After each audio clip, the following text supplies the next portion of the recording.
मुझे और भी दुख होता है जीने में जब तेरी मोहब्बत याद आती है।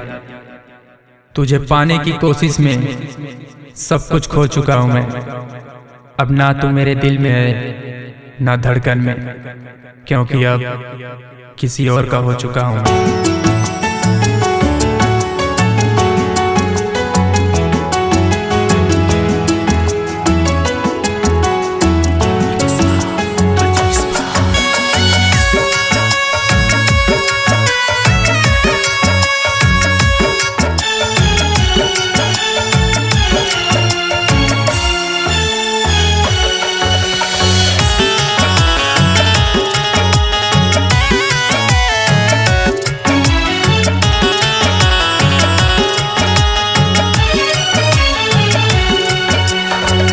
आँखों में हमारी जो आंसू न होते, आँखों में हमारी जो आंसू न होते, भीगती न पलके यूं और हम न रोते, भीगती न पलके यूं और हम न रोते।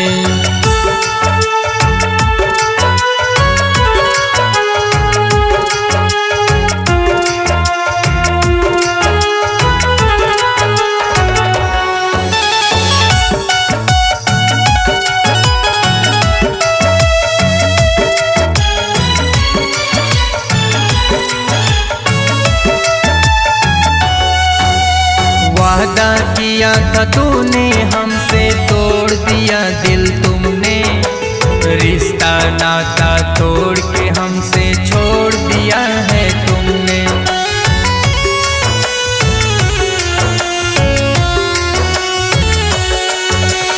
दर्द बहुत देती है मुझे बीती कल की बातें, सो जाऊं तो जगा देती है, जाग जाऊं तो रुला देती है यादें।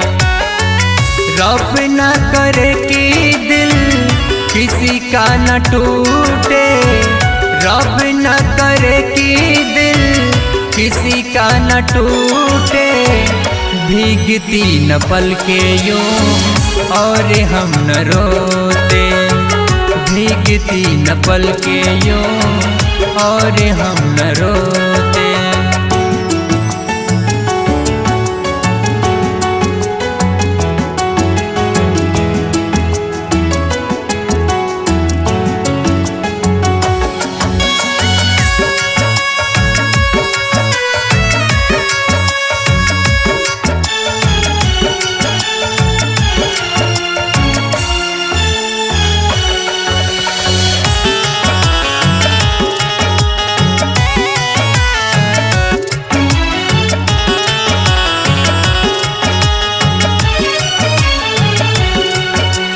ढूंढा करोगी मुझको तुम, वो मंजर सामने आएगा, हम याद भी तुझको आएंगे, आंखों में समंदर भी आएगा।